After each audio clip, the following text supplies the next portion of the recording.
Hello, my favorite listeners in the whole world. It's AZ. Welcome to episode 132 of the Fire Rescue Wellness Podcast. Today, you are going to get to hear from my friend, Dr. Jenna Yentes. She is a professor at Texas A&M University. Now, Jenna has a Ph.D. in biomechanics and motor control. And if you've heard me talk on the recent podcasts, you know that I am teaching motor control at Oklahoma State University. So Jenna was a godsend helping me out with getting my feet underneath me teaching. But Jenna has a new line of research where she's looking at sort of the gear fit in firefighters and how it impacts their biomechanics and their perception of mobility and their perception of difficulty with tasks. So we talked a lot about that today.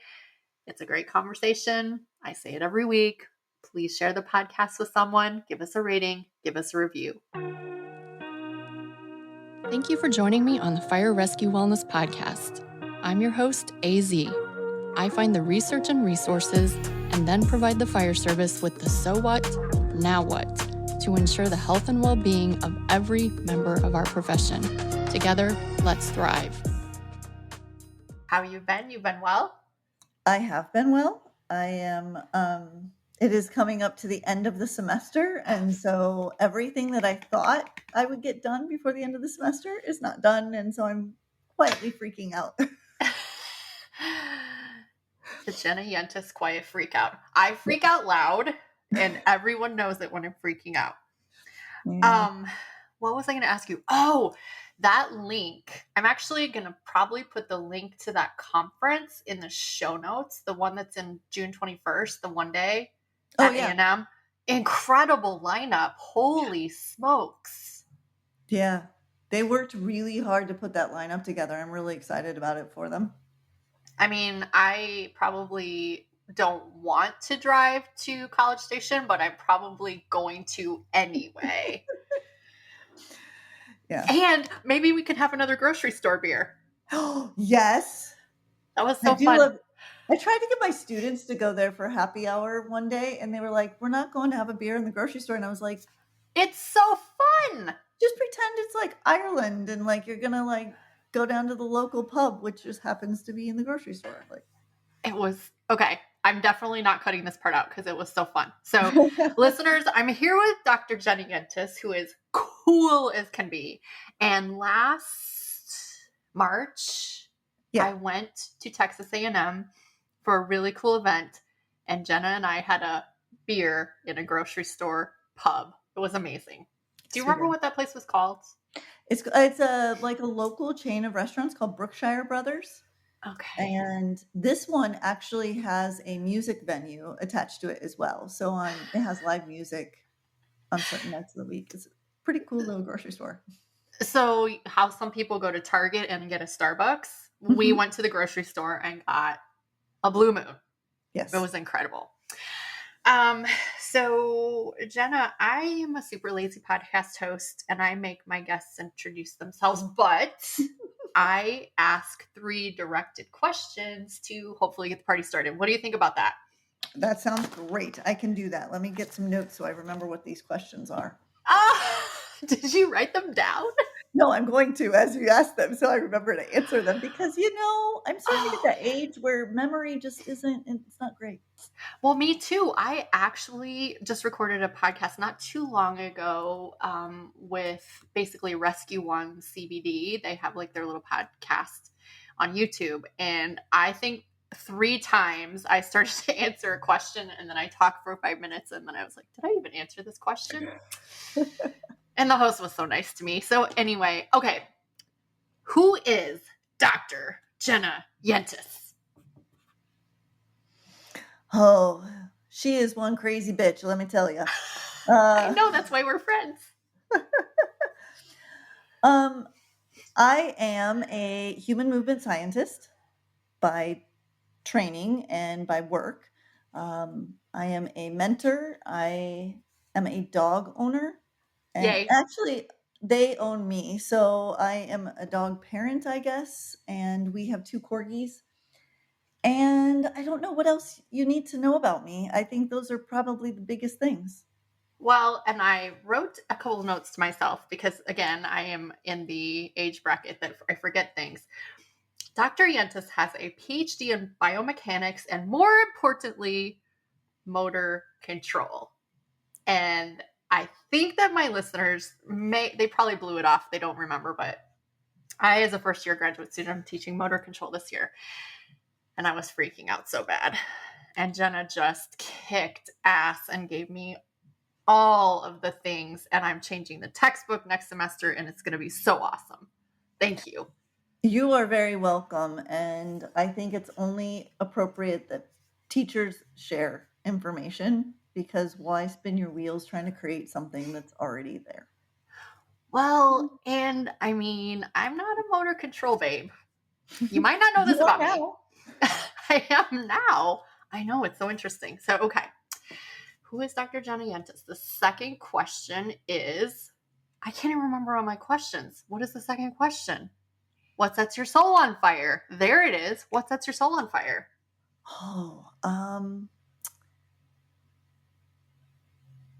holy crap. I have no idea. Girl, this is going to be homework, and you're going to have to figure that out. Yeah, I think what sets my soul on fire, so it gets me really excited or gets me angry? Either one. And you are not the first person that has asked that question. So you can answer that any way you want to. It's easier for me to find the things that make me peeved than it is for me to find things that I love. That's really sad. That says something about me. I cannot stand it when it's mainly women that like wear Uggs or flip-flops and can't pick up their feet when they walk. It's probably because I study walking. And my personal opinion, it's terrible. I call it low self-esteem gait. Low self-esteem gate. Yes, Yeah, queen. so that's if you want a pet peeve, like a weird pet peeve about me, that's probably it. Things You know that what? get me super excited are probably, sad as it is, corgis. I would love to quit my job and have a farm full of them. I have a business plan already for my corgi farm. Yeah. Do you think you could do that corgi farm in or near Guthrie, Oklahoma? I could try. I think it can be moved anywhere. It could go anywhere as long as there's enough land for the corgis. But I also want to make it a wedding destination and like have like corgi yoga and like corgis are running around while you're having your wedding and things. I think people would pay big money for that. And now I'm telling this on your podcast, and somebody else is going to do this idea, and I'm going to be way sad that they stole my idea. Somebody's going to steal it. Somebody, it was Brian Newman from Fort Worth, just gave his wife Jess's like major business plan on the podcast recently too. And it had to do with dogs, if I remember correctly as well. Well, here's what I think. You can come to near Guthrie, Oklahoma. Okay. J-Dawes has a farm, and he's already looking at, some of the wedding venues have those little donkeys that walk around with the beers in their satchel. So you can have the J-Dawes donkey situation and the corgis. There is a viral video of this corgi that like rides on the back of a donkey or a horse. Stop. I'll find it and send it to you. About once every 6 months, somebody sends it to me because they know I'm absolutely insane about corgis. And I just laugh because it's like this woman just discovers that her corgi somehow gets on top of the back. I think it might be a horse, and rides around on the back of the horse. Oh my gosh, this business plan is coming together so well. All right, so now we know what sets your soul on fire in a bad way and a good way. How are you changing the world other than fixing low self-esteem walk? I think that being an educator is really an important job. My students come to me, they're adults. They're young adults, most of them. And you have this age where they really don't know what they want to do with their lives. I have so many students. I teach in kinesiology. So many of my students want to go to physical therapy school. Not all of them will make it in. So just opening their eyes to all of the different career paths and showing them that there is more than these obvious careers, that are super impactful. So I hope that by training these individuals and then setting them out into the world, they make our communities better places.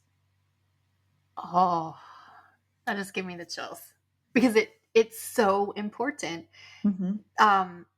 for students to understand that there's so many paths. Okay, I didn't know when I was in college that I was going to be a firefighter PhD candidate, and here we are. Here you are. Here we are. As long as we're on education, let's tell the listeners what in the actual hell motor control actually is. Okay. So my training by training is biomechanics, which is basically the physics of how a body moves. And so it's really focused on how forces are generated in the body, if you're talking about the human body, and how those muscles generate those forces to actually move bones, which is how you move. Motor control then is even further removed from that, which is like, how is the brain actually controlling those movements? So I tell my students, think about just reaching forward to grab a glass. Okay, you have to move at a minimum the shoulder, the elbow, probably maybe not the wrist, but the fingers, right? So each one of those is a joint. Each one of those joints is going to move in 3 dimensions. And each one of those dimensions also has a speed that it needs to move at, or velocity. And it also has an acceleration, how fast that velocity is going to increase or decrease. So every joint has at least 9 things that has to be controlled, and that's a minimum. Now think of the number of joints that you have between your shoulder, your elbow, there's 2, wrist, there's 2 joints in there. There's more than that because you have all these bones, but then think about all the fingers. Each finger has multiple joints. And now you have this massive amount of basically joints that you have to control. Now take it even further. How does the brain choose which muscles to contract to move those joints? Go back even further. How does it select from the billions of nerves that are in the brain? How do those nerves communicate to actually get the message to the right muscles to activate at the right time to get the joint in the right location to then do what it needs to do to manipulate a glass? That is motor control. Ladies and gentlemen, Dr. Yentes is a way better motor control instructor than I am. I've been doing it longer, not better, longer. You'll get there. So elegantly explained that concept, and I would have said, well, when we're trying to reach and grasp and manipulate something, there's a lot going on. Yes. And then we would be done with the podcast. Okay. So biomechanics and motor control are 2 of the things that you, 2 great tastes that taste great together, or whatever, like the Reese's. So how then do we marry this interest in your area of study with firefighters? Excitement. Now talking about souls on fire, there you go. We are on fire. Unintended. So I am the daughter of a firefighter. So I grew up running around in firehouses and climbing on trucks. And one of my most favorite memories is my little sister hitting, I think it was the horn on one of the fire trucks, but the garage door was shut. So the sound just bounced off the door and right back at her. She was about 6. And so terrified her. She starts crying. Of course, I'm 5 years older, so I think it's amazingly funny. So I have all of those experiences, but I didn't really understand what my father did for a very long time. Like, it was like, oh yeah, he goes and fights fires. And then you get old enough to realize, oh, he's like running into burning buildings or going to car accidents or all these other things that are involved, because firefighters don't just fight fires. Their job is very diverse in all the things that they're required to do. Multifaceted at best. Yes. So when I came down here to A&M, I switched my line of research. I had been doing something else in the university I was at prior to moving down here to Texas. And just because of the size of the population in College Station, Bryan College Station, it's just not big enough to support the disease that I was studying before. There's just not enough people with that disease around. So I was kind of looking for a new line of research. And A&M happens to have one of the largest fire academies in the US. And it is absolutely incredible. Serendipitously as well, I took this interim job where I was running a sports medicine and human performance institute for A&M. And this fire academy calls that institute and is like, hey, we have this question about movement or how these skills are being done. And if we can teach these skills in a slightly different way. And lo and behold, we started having multiple conversations going round and round about what actually were the issues, that sort of thing. And then it just developed into this whole line of research that we're now doing, looking at movement in firefighting gear, doing actual firefighting skills.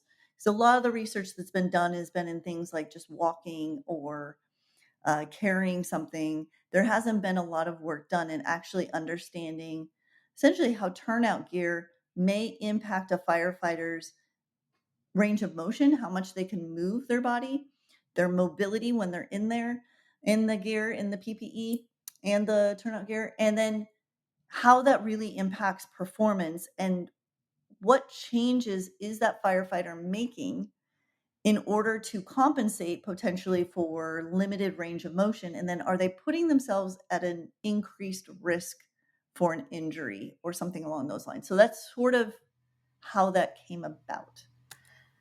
Oh, you're speaking to my soul right now. So let's go back just for a second. So Jenna alluded to this training facility, TEEX, TEEX, which she was so kind to set up a tour when I was there in March with Dr. Brittany Hollerbeck. We had so much fun on this tour. It is an amazing training facility. They have railway car derailments. They have collapse. They have industrial fire. They have what else? They have high angle. They have a ship. They have is it the hole in the bridge of a actual ship? And that's, if I remember correctly, that one burns the hottest out of every prop they have. They have fuselage, cars. The day Brittany and I were there, they were doing pickoffs from a school bus with a helicopter. I kind of think those were the cops, though, not firefighters. Well, they're also attached to that fire training field is what's called Disaster City. Yes, so Disaster City is a disaster. Yeah, it's a whole training facility. They have collapsible buildings, collapsible car parks, garages. Parking garage, yes. Yeah. Yeah, they have so much stuff and just acres and acres, and they have even more acres that they can still develop that are dedicated there. They have their own water filtration system, their own water capture system. They can burn either fuel or hay. So cool. They just have it is incredible. It's called the Brayton Fire Field. And they do have, I'll give them a little plug. They do have a little visitor center there and a little store, and you can go in and support those individuals that run that facility, because a lot of those instructors are just instructors from around their own firefighters, and they're coming in and teaching others how to be firefighters. Well, I think I didn't mention this to you. I forgot to tell you, but when we were there, Brittany and I are riding around on the back of the little golf cart and listening to the tour and enjoying ourselves. I left the training facility and I had a message on Instagram from one of my friends, Dana, who I've never actually met Dana in person. And Dana says, my husband is at TEEX and he thinks he just saw you. And so her husband's from Indiana. And so people come from all over the world to do training at TEEX. I just saw some free course they're putting on. I put it on my social media. So it's an incredible facility. Yeah. But we digress. All right. So can you talk to us about some of the research design for your firefighter gear fit and biomechanics questions? Sure. I guess I'll start sort of where we all started in our research journey. We did a survey. We wanted to know if there was actually a problem or if it was if it was actually a real problem for firefighters. Let's just put it that way. Because, as an instructor, you have a perception of what you think is happening, and you can ask and you get some anecdotal evidence. But we actually wanted to know what the issues were. So we ran a survey. This would have been 2 summers ago now. And I think you even shared the survey link for us. So thank you very much. Of course. I believe we ended up with close to 300, over 300, 400 maybe firefighters. About 80% were male and 20% female. Those are pretty good numbers. They were really good numbers. We also shared it with Women in Fire and a few other. We were a little strategic trying to make sure that we got the voice of both. And I'll talk a little bit about what we found between male and female. We just reran all the analysis, dividing it out by service type as well. And so now we have career and volunteer. And yeah, I'll leave we were surprised, very surprised by the results. So I'll get there in a You minute. have a kapow, don't you? Well, yeah, I think so. The number is a little low. We'll get there. Okay.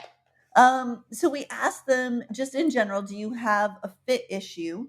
Do you have a mobility limitation? Do you have a range of motion limitation in your turnout gear? Whatever you're issued that you wear every day. And for mobility and range of motion limitation, there was not a big difference between male and female, but when we asked about fit, there was twice, it's a statistic called a relative risk. So it's basically 2 times more likely for female firefighters to report that they have a fit issue. So it looks like, mobility and range of motion might not be a big deal. But then we went further and we asked them, do you have any fit issues or range of motion issues when doing certain firefighting tasks? So we actually asked them about hoisting tools, deploying an attack hose, carrying tools up and down ladder, those types of things. And interestingly enough, our females, when we look at a lot of ladder skills, so carrying tools up and down a ladder, deploying a roof ladder, and then advancing an uncharged hose line upstairs or a ladder, those 3 skills had at least 4 times the risk of them reporting a fit issue when doing that. So the fit of the gear has some sort of issue impacting their performance of those 3 skills. Now you might say, okay, that's those 3, but I will tell you that there was not one skill that we asked about that it wasn't at least twice of what a male would have reported. So twice the risk of reporting a fit issue.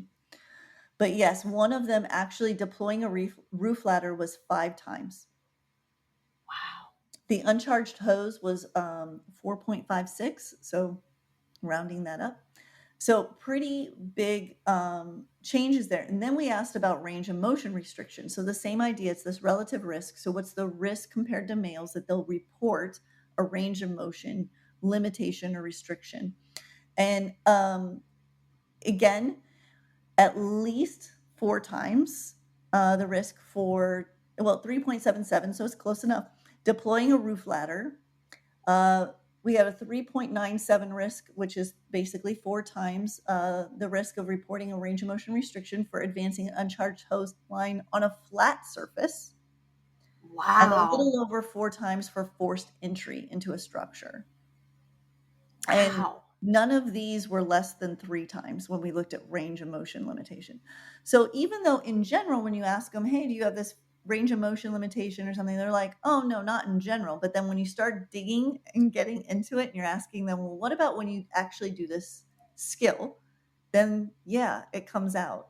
So we had also asked them about if certain body types were needed to do skills, and overwhelmingly both males and females said you had to have a really strong upper body in order to be able to do firefighting skills. And then we had a survey of just open-ended questions, and there was a lot of comments that we got about if they modify their gear, if they're modifying a skill to do it differently to fit their body type.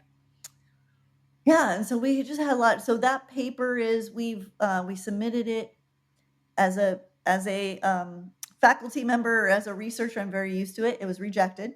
Oh, so They rude. gave us comments, so we are reworking it, and that's when we got into looking at the actual career versus volunteer.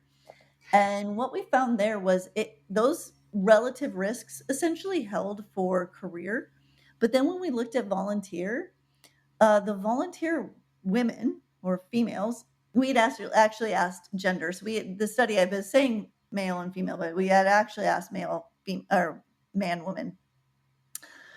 The volunteer women did not report, and sometimes they were less, like their risk was lower than the men's. So I it was would not very, have guessed that. Now, when we looked at the sample size, we had a much smaller sample of women volunteers. So we're sort of like, it's preliminary. We would need to redo the survey, with a much larger group, to see if that still holds. It could have been just those individuals that happened to do that. But yeah, we had compared, when you look at the male career to volunteer, you get fit issues in the volunteer that are higher than the male careers. But then when we looked at females, they seemed, based on the data, they seemed happy. Which is So something, because the gear, we assume that the gear going to volunteers is not, what's the right word here? well, I would say the likelihood of the gear being custom sized to a volunteer would be low. I'm Yes. sure they have sets of gear and you get on the department and they send you to the closet and tell you to find what fits the best. Yeah. That's my perception, at least from volunteers that I've spoken with.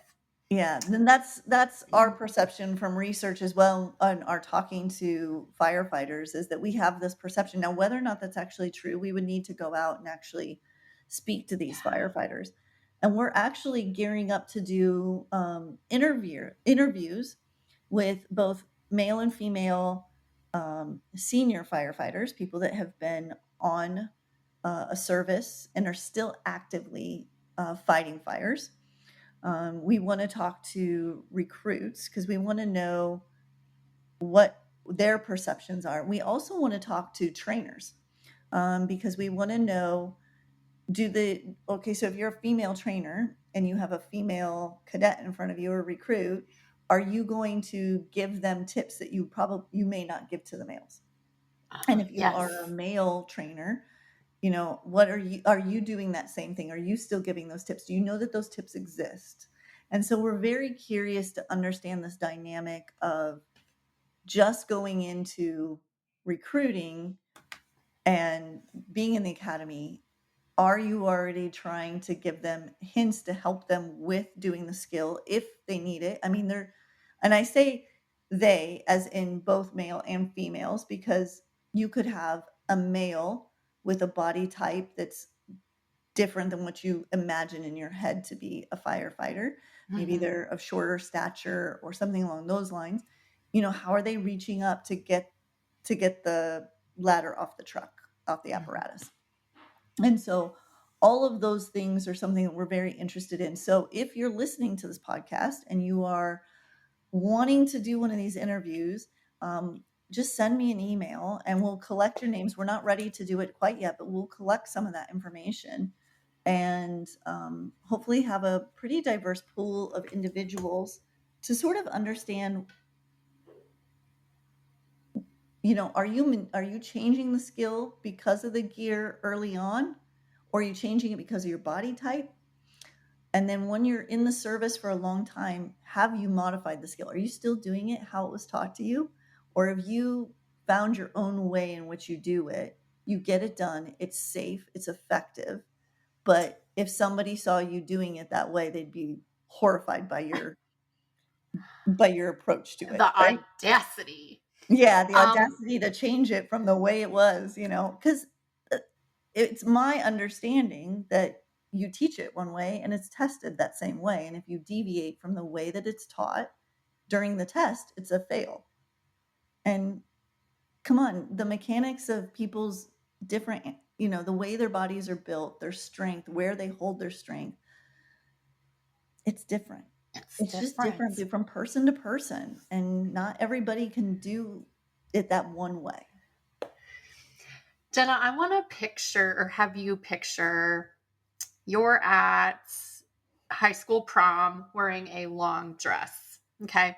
And it is muddy outside. So your Mhm. date pulls up in the parking lot. It's muddy outside. So what do you do when you get out of the car and you're walking across the parking lot? What do you do automatically? You pull the dress up. Hike it up. You Exactly. hike it So up. you grab it like right below your crease where your hips Mhm. bend and you hike it up. Yep. Okay. Jenna, I hiked up my gear 9,008,057 times a day. I had to hike it up to get on the truck. I had to hike Mhm. it up to get off the truck. I had to hike it up for everything. Yeah. And so this whole concept of difficulty climbing the ladder, Mhm. yes, because we're supposed Yep. to have our hands on the rails and it's real hard to hike when you're climbing. Yeah, and you've had a guest before, Dr. Meredith McQuarrie from Florida Yes. State, and she's a Yes. collaborator where we collaborate together. And her research is so interesting on, how they pattern female gear. Like it's just they take a male pattern and they just shrink it down. Like women are just a smaller version of a male firefighter. And we were at I saw you, AZ, at Signs Science to to the the station. Station, which was amazing. I can't wait for next year. It was so much fun. And she presented data where they are actually trying to figure out if female firefighters have the same. The word we use is anthropometrics, but what does that mean? That means body shape, the way body composition, all of those things for your general listeners. If they're actually the same as the general population, because all of these patterns for these turnout gears are just based on general population demographics of females in the US. And she found no, their anthropometrics are different. There's a certain, like body composition that ends up going into the fire service or appears to be. So when you do a large enough sample, they're different. So I found myself in an unoccupied classroom wearing tights and a tank top and having my body scanned by Dr. McQuarrie and her students. But she, if I understand correctly, she is gearing up to be able to do this remotely, meaning you would download the app and scan yourself, right? Yeah, she's trying to collect, I can't remember how many it is. It's hundreds, I believe. It could be close to 1,000 scans of female firefighters. And there's an app, and I don't know, you might be able to put it like in your show notes or something like Yeah, for that, a sure. link to her site. And I could ask her for a link to whatever she's doing for that. Because then, if folks are interested, you could download the app. It's a free app. I think you just put it on a tripod and you turn in front of your Yes. camera essentially, and it builds this. It's called a mesh model of you, so it doesn't even send like your face image or anything. It's like this avatar that it sends to her, and then she can measure your anthropometrics from there, and then she can add that to that database. So it's going to be incredibly impactful for the fire service because she's also working to design a new pattern for female turnout gear. Well, and that's the thing. If I understand my conversation with Meredith correctly, there are some companies now that are offering female pattern turnout gear, but it was based on the general population, Okay. not on firefighters who seem to be different. So yes, I will definitely put that in the show notes because I do have a number of female listeners and I'm sure they would love to help with research. Hint, hint. Jenna, I do want to ask you something because your former, I shouldn't say your former expertise. That's not what I mean. You used to work a lot on gait and postural control. And Yeah, I that's, still do. I still you have a still lot do. of research in that area. Yeah. Okay. So my question, and I don't think you've delved into this yet, but I could be wrong. My a second biggest bitch with my PPE Mhm. was my bunker boots or turnout boots or whatever the heck you want to call them. So terrible. Now, if you want to talk about the shuffle of shame Mhm. or the low self-esteem walk, I me don't mean walking. that for firefighters. Oh, No, let no, me no. just disclose. Let me go back because you all have to shuffle for basically a biomechanical reason. Well, mine, I'm going to send you a video. It's from the back. I'm waddling into the grocery store in my gear, shuffling. It's so terrible. But can you speculate or discuss the impacts of how we have to walk due Yeah. to those stupid boots and our stupid gear? Is it potentially hurting us in the long term walking like that? I'm gonna shy away from directly answering that question because Absolutely. I don't know the answer and I don't want to scare anybody. What I will say is that when you change your gait pattern and you alter how you're moving, you compensate for that somewhere. So what happens is when you walk, I'm going to call a typical walking pattern that somebody, they plant their heel, they roll over their foot, and then they push off from their toes, and then their leg swings through. Well, when you push off from your toes, you generate a lot of power that's then used to basically help move the ankle, the knee, and the hip. So if you're not getting that from pushing off the ground, if you're not getting that force from pushing off the ground, you've got to get it from someplace else to maintain the same speed that you're walking at. So now you may be asking the knee to do more work than it normally would. And so these compensations that people make eventually could lead to some people, it's a normal curve, right? There's some people that it'll hurt them and there's some people that it'll help them. And then there's some people who are just right in the middle where it's not going to make a difference. And so I think if you are walking in your bunker boots and you find that the boot is too big and your foot keeps, because I get the impression that you're doing that because the boot is too big and every time you go to lift up your foot comes out. What was that your issue? I cannot even tell you what my issue was. It just is so the shank. Mm-hmm. The shank is the bottom, right? The shank is the calf, basically. It's the bottom okay. half of the leg. Okay, so anyway, the bottom of the boot is so very stiff that it's almost like if I had to describe it to you, remember those shoes that came out a while ago? They were like rounded on the bottom and they were supposed to help you. The I can't name the name of the company, but yes, I do remember they were the roller bottom shoes that were supposed to shape your hiney and your calves, yes. And then they got sued because it didn't actually work how they marketed it. Yes. Exactly. So there was no flex. The only choice you had in that shoe was just roll, roll, roll. Well, the bottom of the fire boots are so stiff that you just are basically, would it be a cantilever? I don't know what it is. You just cannot get normal motion in your foot.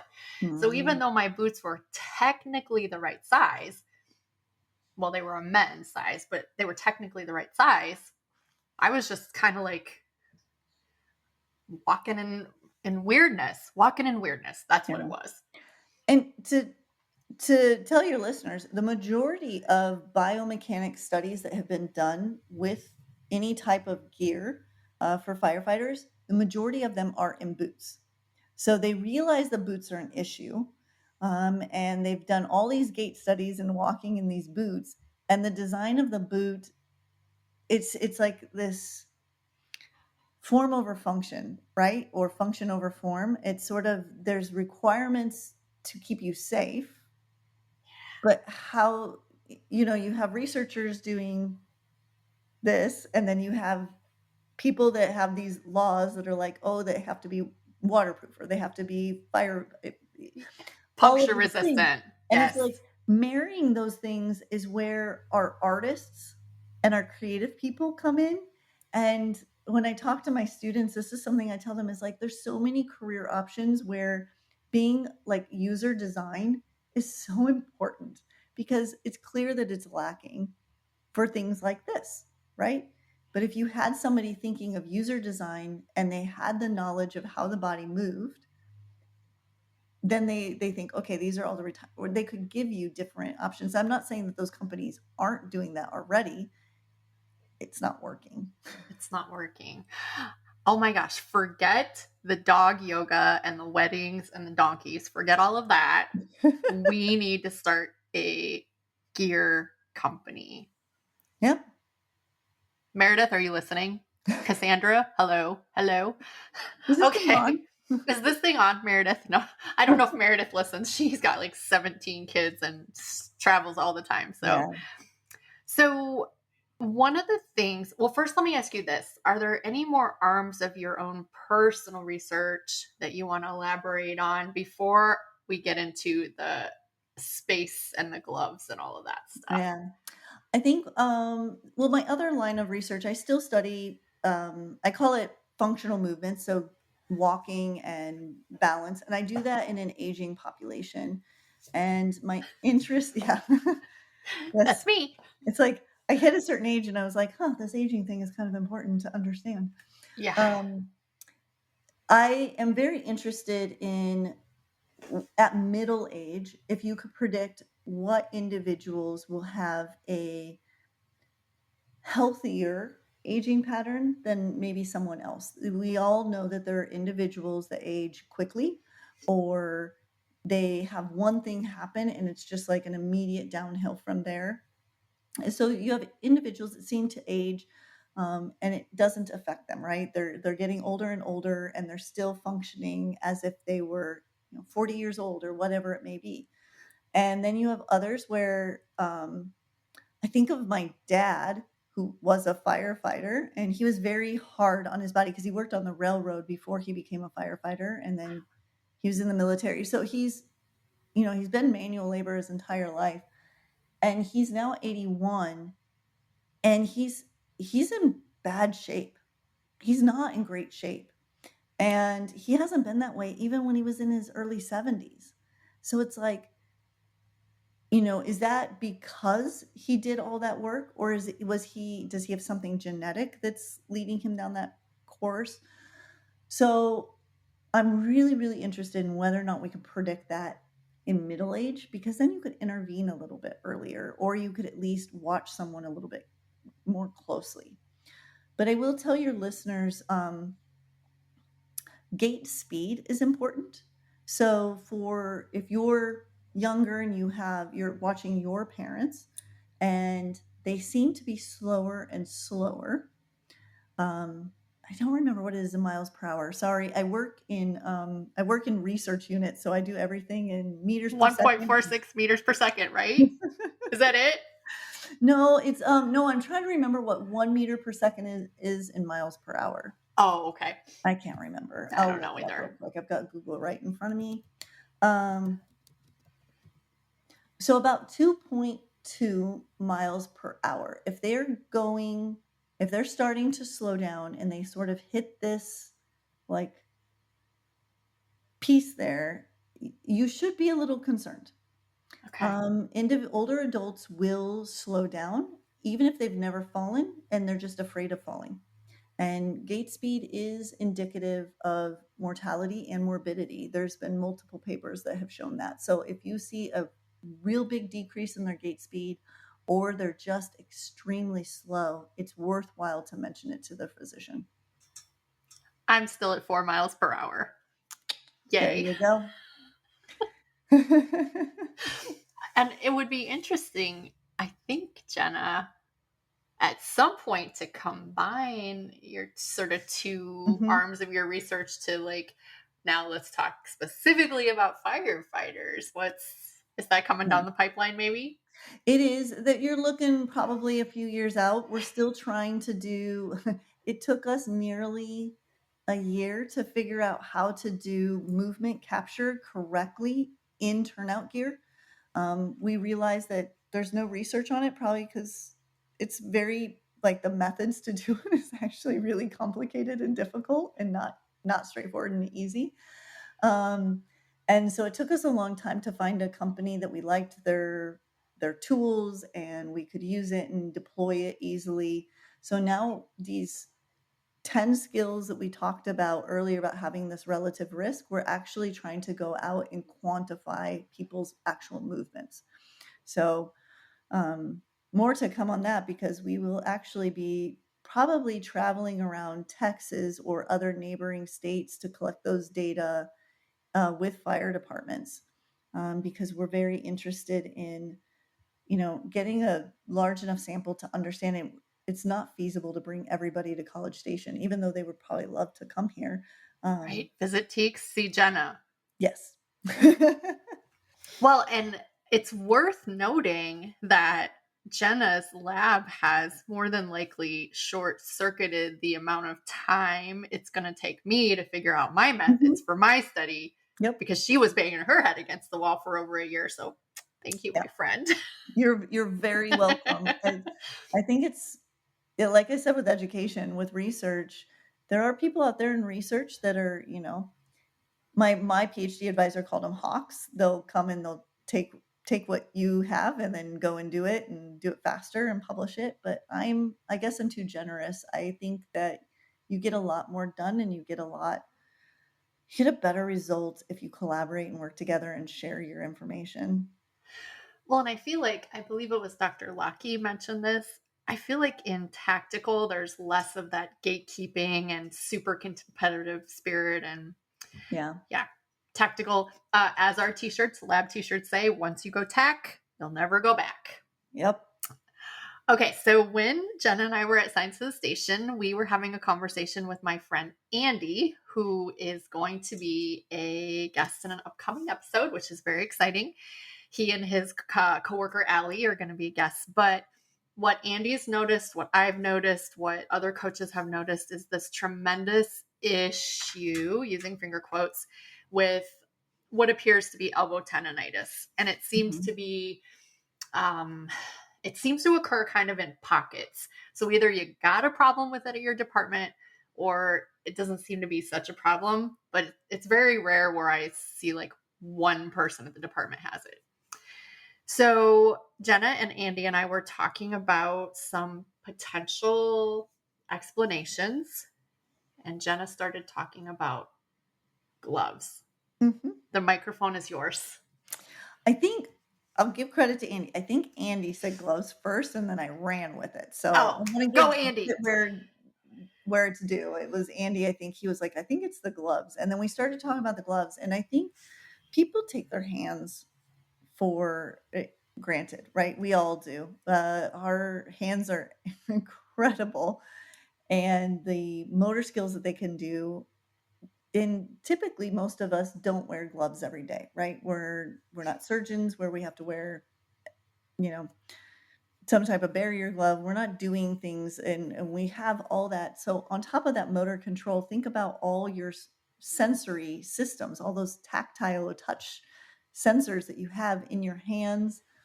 And all that information goes back to the brain and sort of telling the brain, okay, you're putting too much force on the glass here, so you need to, activate this muscle rather than that one.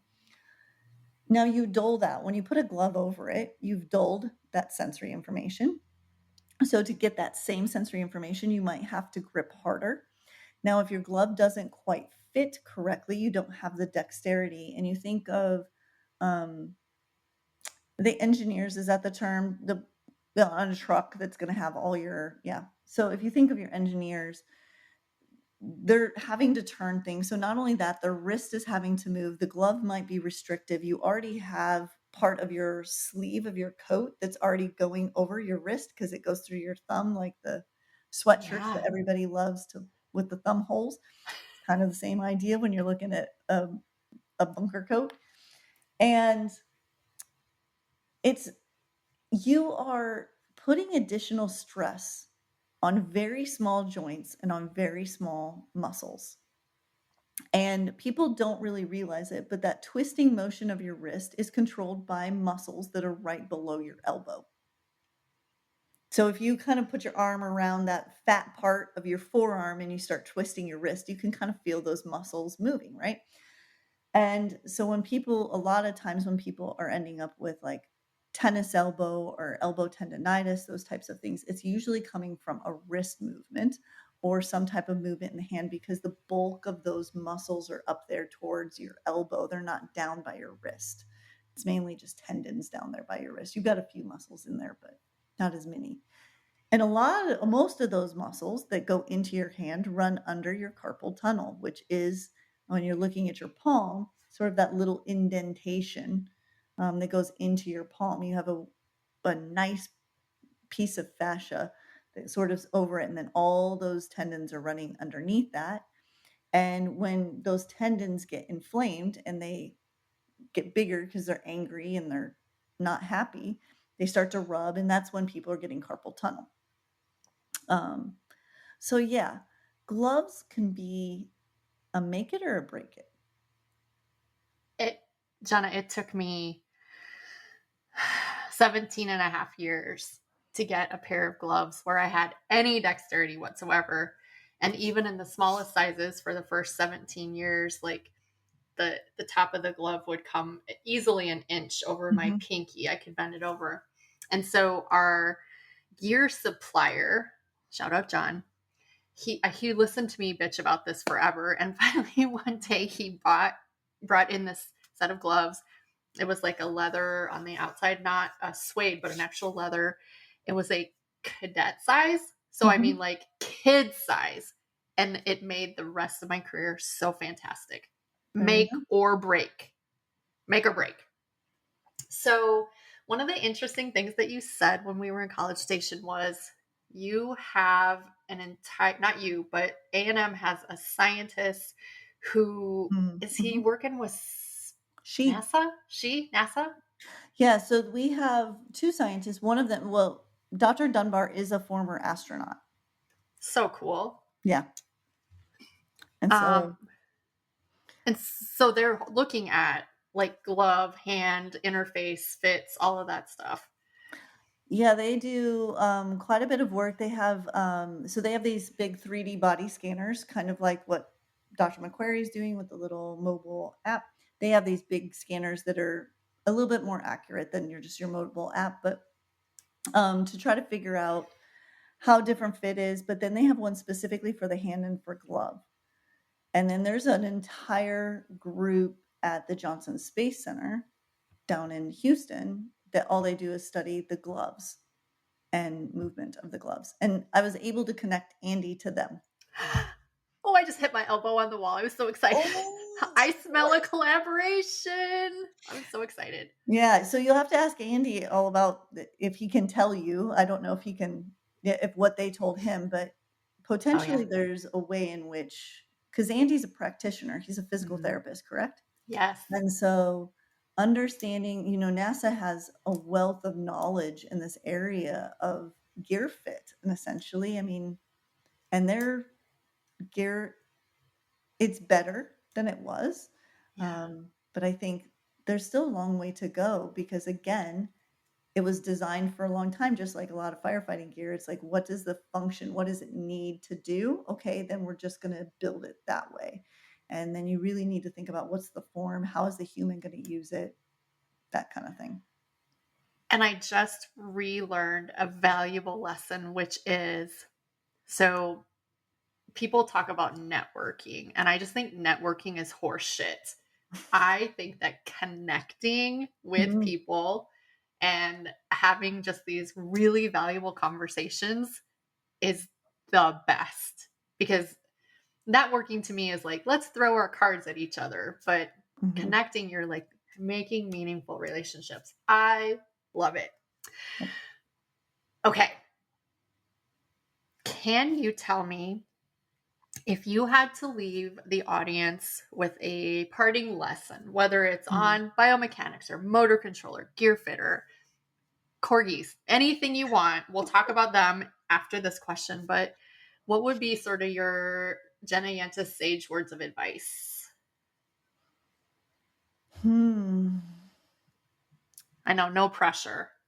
No pressure. And I think, so you were on, the episode hasn't come out, but we recorded one of these where I was the host and you were the guest, and I asked you the same thing. And I don't remember what you said, but I was like, oh, that's really great. I I don't listen to remember so what I many said people do this, either. and I'm just like, oh.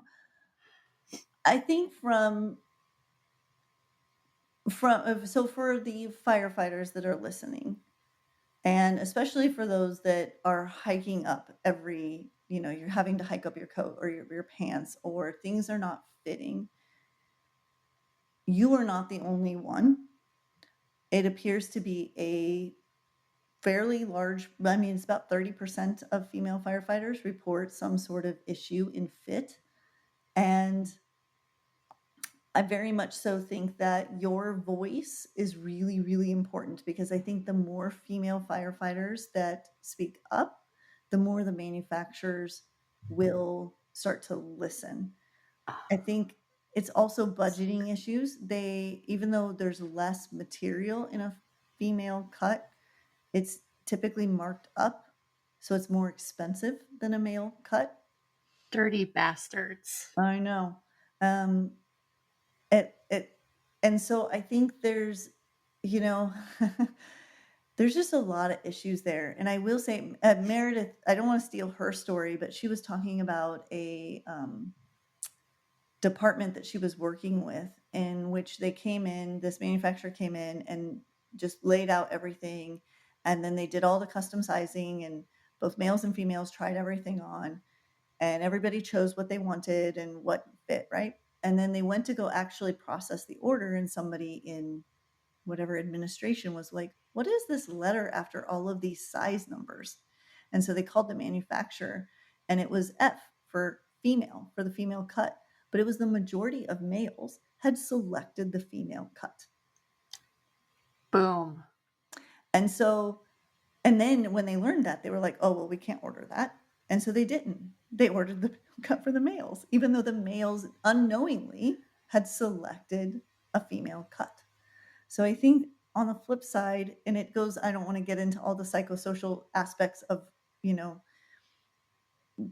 and things like that, but just because it's marked with one thing over another, if it fits you best, use that. Preach it louder. Dang. And stop Well, giving each other a hard time. yeah, I think one of the things Meredith mentioned too, that was even when the females were offered female gear, there were some of them that chose Mhm. the male cut because it just fit better. Yeah. So yeah, pick your. Yeah. You're I- gonna live in that for a while. Like, it doesn't go away. It's not like a fast fashion T-shirt that you wear twice and you wash it and it falls apart and you just toss it and go buy another $5 T-shirt. yeah. This is During my career, I only had 3 sets. I somehow missed a reorder, so I should have had 4, but I only had 3. Mm-mm. So 7 years a piece on that gear, and it became my backup gear. That shit has to fit. Yep. Yep. And you got to think of, I mean, we don't need to get into it here, but think about how people's bodies changes over those 7 years. So now what you were measured 8 years ago, because it takes probably a year to get the order in and get the gear out. Think of the weight that you've gained or lost, or Or gains muscle. yes. Yes. Spell with a Z, please. Gains. Okay, we talked a little bit about your dogs already, but I do want to know, what are their names? Cosima and then Raylan. And they are both named after characters from TV shows. Oh, I love that. And then how old are they? Cosima just turned 12. And Raylan will turn, let's see, he is 3 years young. He'll turn 9 this December 1st, December 2nd, somewhere in there. Okay. Well, you're going to have to send me pictures of the dogs so I can see them. This has been so much fun. Also, just one more mention. Jenna sent me just a kick butt seminar this summer, June 21st at Texas A&M. I'm probably going to go because I have fear of missing out. Go hang out with Drew Gonzalez and Jenna, and I'll make sure Vanessa comes down too. But I'll put that link in the show notes because it's going to be a great seminar. Not fire specific, sport performance. Yeah. I think there's a lot of application. I'll do a quick shout out. There's another one that happens at Mississippi State. I know everybody's dying to go to Starkville. I don't even know where that is. Sorry, Ruben. If Ruben listens to this, I went twice in 1 year, but they do one called Athlete Engineering, and they have a group there that does, they call it industrial sports, and then what is their third one? Occupational. Cool. Yeah, and so they do quite a bit, and their summit I went last year and I was very impressed. So you can always look for the Athlete Engineering Summit as well as the sport performance one that they're holding at A&M. Well, regardless, I'll figure out a summit to come hang out with you. Yeah. Do you think we should probably drop the mic? Yes. I think so too. I think this was a great conversation. Again, infinite appreciation to my friend Jenna for helping me with my motor control class this year. And this is AZ and Jenna Yentes, and we are officially out. The mic is dropped. Thank you, my friend.